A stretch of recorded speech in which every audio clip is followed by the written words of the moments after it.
Ah, crap, guys. I know, that's not the normal intro. I'm in the 109 TL, but, yeah, that's Prenzlau right there, and if you've ever flown against him, you'll know that he is probably one of the best bomber pilots in the game, and he's in his specialized JU 288, so, I mean, I do got Jet C-14 on my team here, so we'll see how this goes. And someone recognized me, and they're flying in the Yak 3T, so I'm a little afraid that they bought that after watching the video. Oh, no, not the head-on. And that he's gonna come look for me. Let's go ahead and avoid here. Oh, hey. I see that you're at low airspeed. This aircraft gets two 20s and two Mark 108 guns. Big old 30s. And it's essentially a jet-powered 109 that sacrifices a lot of its maneuverability. In a lot of ways, this plane flies like a Tier 8 Focke-Wulf 190. It's even got the same type of ordnance that you would find on the 190D. Got some good hits there, but we're just going to keep pressing through. I see this tornado after my buddy. Or typhoon, rather. I don't know, one of them storm names people like so much. Should not have turned with this guy. Realizing that now. Let's see if we can finish this guy off. We do have different guns, so they behave just a little bit differently from one another, so we gotta keep an eye on that. Well, where is Prenzlau? We gotta find him and designate him so that way our team goes after him. Not a big fan of going after a B-32. Oh, there he is. He's all the way over at our... Yeah, he's sneaking through the enemy lines over here. Alright, let's go. Oh, no. What? Was not expecting this guy to be on my 6. So we've got a couple of rockets, and we got a bomb. So we're going to do bomb, rocket, and I'm actually going to do a rocket here as well. Hopefully that's enough. Yeah, it was, to be able to take out those sites. We got an F2G down here. Oh! Don't think I don't see you. He can hurt me as much as I can hurt him in a single pass, so we're gonna have to keep an eye out for him. Looks like he's on my 6. We're gonna use our speed against him. And I still see this guy as well. Okay, so... Yak 3.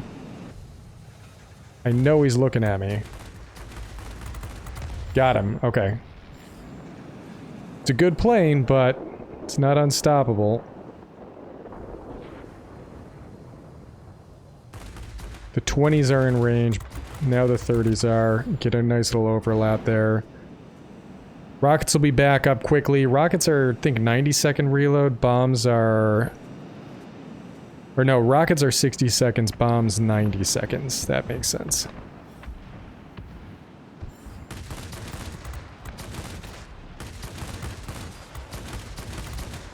We got some good hits there, but we're gonna have to just keep pressing through. Keep pressing through. Burning up. Get the maneuverability modification. We're gonna drop back down on this light fighter. One down. Can we get him in the brushing pass? He's on fire, I think. Maybe that'll be the end of him. I know we at least got a crit. That's what that sound was. There he is.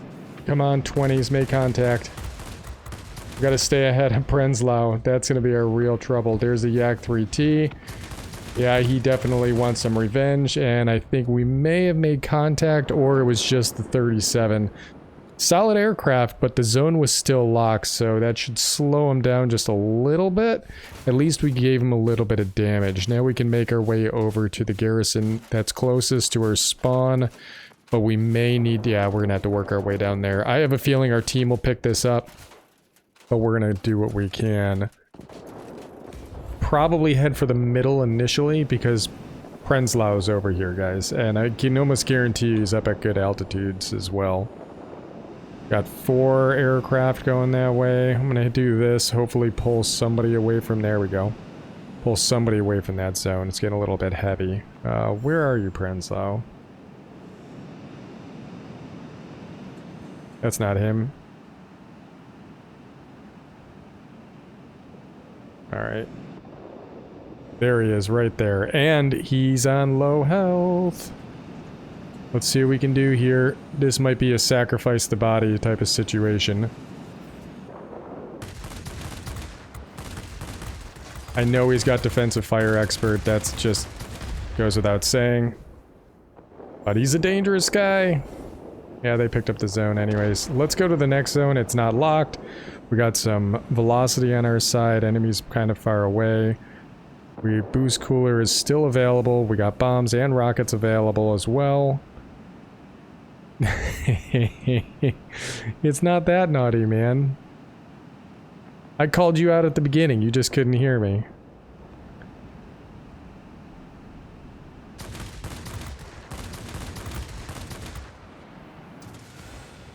Oh no! Oh! Ooh! Yeah, 60 seconds for the rockets.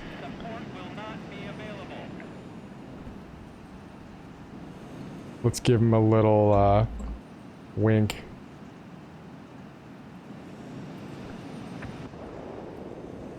So I see the specialized, F2G. But I also see that there's a light fighter coming up here. Good hits in. We're not married to one target. We can swap, go to different ones. I'm gonna start using that boost cooler to go up and defend. Not needed. I see you. Now the boost cooler is gonna be helpful. It is squall line. Getting some hits with the 20s. Snag the kill from Crispin. I think that's a bot. It is air superiority. Oh, nice job, 302. He's doing work. Oh, that F2G is taken out by AA. That was bound to happen. We'll throw up the GG. I picked this aircraft to highlight today because I hadn't flown it in a while and I thought it would be fun. I'm not really highlighting it for any particular reason. It was nice that we were in a battle against Prenslow. He is a very good bomber pilot. We'll take a look at his stats, that way you guys can kind of see what he was doing. I can tell you right away that his battle plan was he went straight north on the eastern side of the map. He captured one zone and then went to the zone that we had just captured in order to kind of get behind our enemy lines as we started making our way towards the middle. Usually if somebody hits kind of a peripheral zone, they end up clustering in the center, and that's kind of bot mentality, and he's taken advantage of understanding that principle. And that's fair. I do the same thing. I don't even realize I'm doing it half the time. We only took out one bomber, it was Prenslow, and then we took out a lot of air defense aircraft. Like I said, this is a jet-powered Focke-Wulf 190 in my mind. It's got the heavy hitting guns, it's got velocity. Thanks, man. So, and it also has the same type of air-to-ground ordnance, so that's why I think that. In fact, I'm gonna just do, there we go, and German. We'll do a quick comparison between the two aircraft in a second. We managed to do 6,500 damage against ground targets. Took out 2 medium sites, got a bit of capture points. Really, we did work the kind of the majority of the map. We did get 5 sectors. I think we contributed to capturing just about every single sector on the map. And yeah, it may look, so people kind of confuse this aircraft. They're like, well, it's like a premium version of a 262. It's just on a 109 body. And then people try to fly it like a heavy, and they struggle because it doesn't have the same type of airspeed and altitude performance as a heavy, and it ends up getting chewed up by altitude fighters. Or maybe you decide that you're going to fly it like a, oh wow, that they're going to fly this aircraft like a jet-powered 109, which I think you'll quickly be dissuaded from once you realize the altitude performance and the turn performance limitations. But if you actually look at the icon and realize it's a multi-role and fly it like a multi-role, you'll discover again that it's going to be very similar to what we have with the Focke-Wulf 190D. In fact, the fire power is identical. Well, identical in the number, not in the effectiveness, because we got a couple of 13mm machine guns here, but the 30s are pumping out, what are the 30s pumping out? 200 damage a second. Are they exactly the same? Nope, they're slightly different, so they've increased the overall damage output of the 108s because these are going to be 1944s instead of 1942s, and then these should be identical 20mm cannons, which it looks like, oh, there's a little bit more damage on these as well, so you gotta love that premium bonus right there. But you're getting similar damage performance, although they are a tier apart. And then for the bombs and rockets, the bombs and rockets are going to be, again, that combination of a 250 and the WGR 21s. Of course, a little bit more damage on these, but again, you're up a tier, so I don't really see it as an advantage. It's just going to be equivalent. Survivability, again, a tier up. Airspeed, we get a lot more airspeed. We are jet powered, but we are also running shiny paint, and it is a premium, so premium tier 8, it gets a little bit of a buff. And then comparable maneuverability stats. You're looking at an aircraft that isn't that maneuverable and kind of has to rely on its airspeed. And then the altitude performance, again, just a little bit better, being that it is a tier 8 versus a tier 7. But it's the same type of setup. So I think once you kind of wrap your head around that idea, it helps you figure out whether or not you even want a 109 TL, because it looks neat and a lot of people are tempted just based on that, or they've been killed by it and they realize it probably has a lot of potential.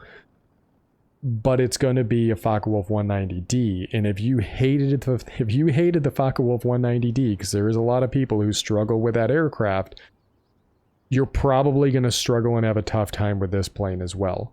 I enjoy it. A lot of people do. Specialized. This thing is pretty beastie. We are running a massive skilled pilot on here because I'm using my BVP 215 pilot on here.